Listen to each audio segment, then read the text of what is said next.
राधे राधे सभी को। कैसे हो आप सभी? आई होप आप सब अच्छे होगे, खुश होगे, स्वस्थ होगे। और ये देखिए, आज का ब्लॉग बहुत इंटरेस्टिंग होने वाला है और आपका आपके अपने यूट्यूब चैनल कृष्णा ब्लॉग में बहुत बहुत स्वागत है। और ये देखिए, हमारे बाल गोपाल जी भी उठ गए हैं। आज का वीडियो मैं 6:30 बजे स्टार्ट कर रही हूँ, जबकि मैंने घर का सारा काम कर लिया है। बस कान्हा जी की सेवा करनी थी तो मैंने वीडियो स्टार्ट की।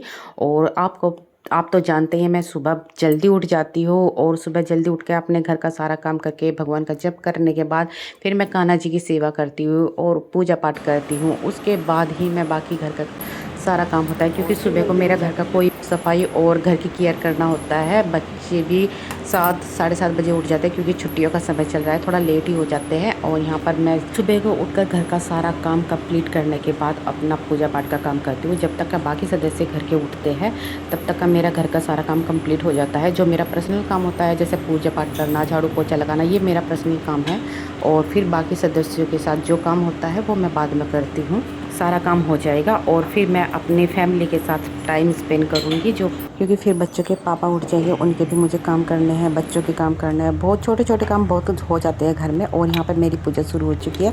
जब मैंने घर की सफाई की थी, मंदिर की सफाई, तो मैंने तभी कर ली थी। और अब मैं मंदिर की जो चीज़ें, जैसे चावल है, चंदन रोड़ी, जो भी चीज़ नहीं है, मैं उनको चेक करती हूँ। और चेक करने के बाद सारा उसमें सामान दोबारा डाल दूँगी। और अब मैं तैयारी कर रही हूँ अपने बाल गोपाल जी को नहलाने की, और उनके लिए मैं कपड़े निकाल रही हूँ।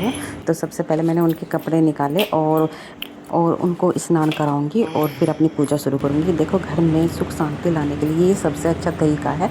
सुबह उठकर अगर आप अपने भगवान की सेवा, इष्ट देव की सेवा करते हैं, उनका नाम जप करते हैं, तो आपके घर में कभी भी कोई भी दिक्कत हो, परेशानी हो, ज़्यादा समय तक नहीं टिक पाती, वो जल्दी ही नष्ट हो जाती है।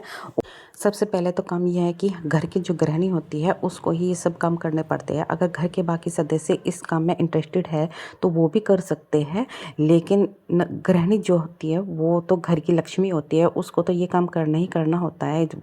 जो समझदार गृहिणी होती है वो सुबह उठकर ये सारे काम जरूर करती है। मैं ये नहीं कहती कि कोई गृहिणी अगर लेट उठती है तो वो काम नहीं करती, वो भी काम करती है। लेकिन अगर आपको अपने भगवान पे विश्वास है, संपूर्ण फल प्राप्ति चाहते हो और अपने घर में सुख शांति चाहते हो, तो सुबह ब्रह्म मुहूर्त का समय ऐसा होता है कि उसमें 100% आपको फल मिलता है। सुबह उठकर अगर आप ब्रह्म मुहूर्त में उठते हैं सुबह 4 बजे, तो आप देखोगे कि धीरे धीरे आपकी सारी दिक्कत परेशानी खुद ब खुद दूर हो जाएगी। सुबह उठते ही सुबह 4 बजे से और 5 बजे तक का उस समय भगवान का वास होता है। भगवान सभी के घरों में आते हैं, और अगर आप उस समय भगवान को याद करते हैं तो आपकी 100% हर मनोकामना पूर्ण हो जाती है। तो इसलिए सुबह का समय बहुत शुभ माना जाता है। हमारे बड़े बुजुर्ग हैं, वो भी सुबह का समय बहुत उत्तम बताते हैं, सभी उत्तम बताते हैं। तो ये बात बिल्कुल सच होती है। और पूजा पाठ चाहे किसी भी समय कर लीजिए, झाड़ू पोछा किसी भी समय कर लीजिए, लेकिन सुबह का जो समय होता है ना, वो आधा घंटा या पौना घंटा अपने भगवान को दे, अपने मन को शांत रखे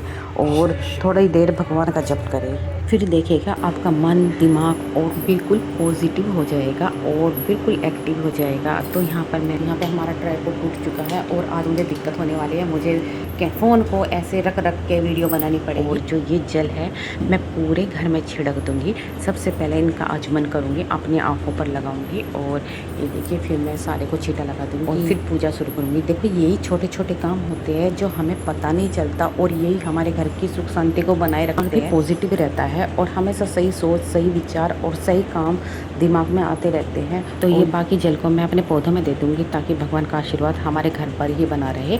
और ये छोटे छोटे काम हैं जो बहुत गृहिणी को ही करने पड़ते हैं, और इन छोटी छोटी चीज़ों को गृहिणी को ही ध्यान रखना पड़ता है, क्योंकि गृहिणी ही होती है अपने घर की कर्ता धर्ता।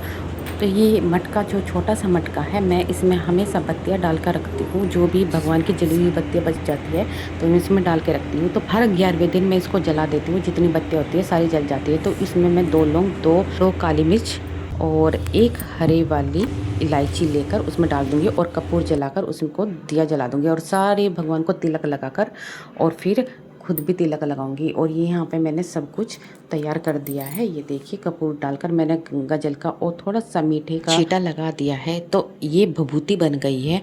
आप इसका तिलक भी लगा सकते हैं माथे पर, और ये बहुत ही शुभ होता है, बहुत ही अच्छा होता है। तो यहाँ पर मेरी पूजा समाप्त हो गई है। और तो यहाँ धूप दीप मैं पूरे घर को दिखाऊंगी और हर जगह कमरों में घुमाऊंगी। और ये देखिए, भगवान का आशीर्वाद ताकि सब जगह मेरे घर में बना रहे। उनका आशीर्वाद ही सब कुछ है, जिससे मेरे घर परिवार में सुख शांति बनी रहती है। और ये दिया जो मैं माता अन्नपूर्णा के नाम का जलाया है, जिसको मैं अपनी रसोई में रख दूँगी। और चाहे आप रात को रखें या दिन में रखें, लेकिन एक बार अपने किचन में एक दिया जलाकर ज़रूर रखना चाहिए। और इनका भी मैं धुआं सारे घर में दूंगी, कोई भी नेगेटिविटी मेरे घर में ना हावी हो। और आप जब भी जल चढ़ाए तो जो सूर्य देव का जल होता है ना, उसमें आप चंदन, हल्दी बिल्कुल उस पानी को लाल कर लीजिए। इससे है ना घर में बरकत आती है, सुख शांति बनी रहती है, रोज़गार में तरक्की होती है। तो ये छोटी छोटी चीज़ें हैं, बहुत बातें हमारे जीवन में एक नई उमंग, नई रास्ता दिखाती है, जिससे हमारे घर के, हमारे कार्य के हर काम सिद्ध होते चले जाते हैं। तो पूजा पाठ हो चुकी है, अब मैं बना रही हूँ चाय और नाश्ता करूँगी। लेकिन गर्मी इतनी ज़्यादा है, पहले मैं चाय पीऊँगी पंखे के नीचे बैठ। और अब यहाँ पर आ गए हैं शनिदेव महाराज जी को मैं तो यहाँ पर मैं हर शनिवार को एक सिक्का जरूर चढ़ाती हूँ इनकी रोटी में।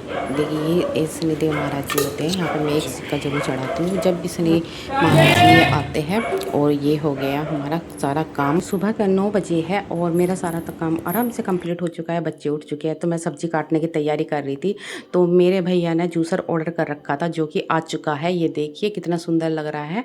और मेरा 2 दिन पहले ही जूसर ख़राब हो चुका था, तो मैंने ऐसे बातों बातों में भैया से जिक्र कर दिया। तो ये देखिए उन्होंने तो ऑर्डर ही कर दिया और मुझे सरप्राइज़ दे दिया।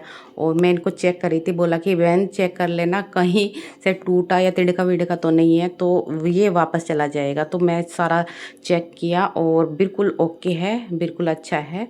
ये देखिए मैंने अच्छी तरह चेक किया, बच्चों ने चेक किया, तो बहुत सुंदर लग रहा था सेट। छोटे बड़े सारे सिस्टम इसके अंदर थे। और ये देखिए ये भी बड़ा, मैंने सारा खोल खोल के चेक किया। ये देखिए 3 जार मिले हैं इसमें। और पैसे मैंने भैया से पूछे, नहीं कोई पैसे नहीं, मुझे नहीं मालूम कितने का आया। भाई भाई हो तो ऐसे हो, देखो सभी भाई ऐसे होते हैं, अपनी बहन का बहुत ध्यान रखते हैं। और बच्चे तो उठा कर ले गए, मम्मी आज बनाना शेक बनाएंगे। तो तैयारी कर रहे हैं बच्चे बनाना शेक बनाने की। तो यहाँ पे मैं भी अपने दोपहर के काम की तैयारी कर रही हूँ। और फिर मुझे वीडियो भी एडिटिंग करनी है। ये देखिए ये तो बिल्कुल ओके है, छोटा बड़ा डब्बा सब मैंने चेक कर लिया, तो बिल्कुल अच्छे है, परफेक्ट है। और आपको वीडियो कैसी लगी आज की? और ये देखिए बच्चों ने तो आइसक्रीम भी जमाई थी, मैं तो ध्यान ही नहीं। फिर दोपहर को हमने सबने बैठ के खाया, पहले अपने कान्हा जी को भोग लगाया। तो मिलते हैं कल अगली वीडियो के साथ।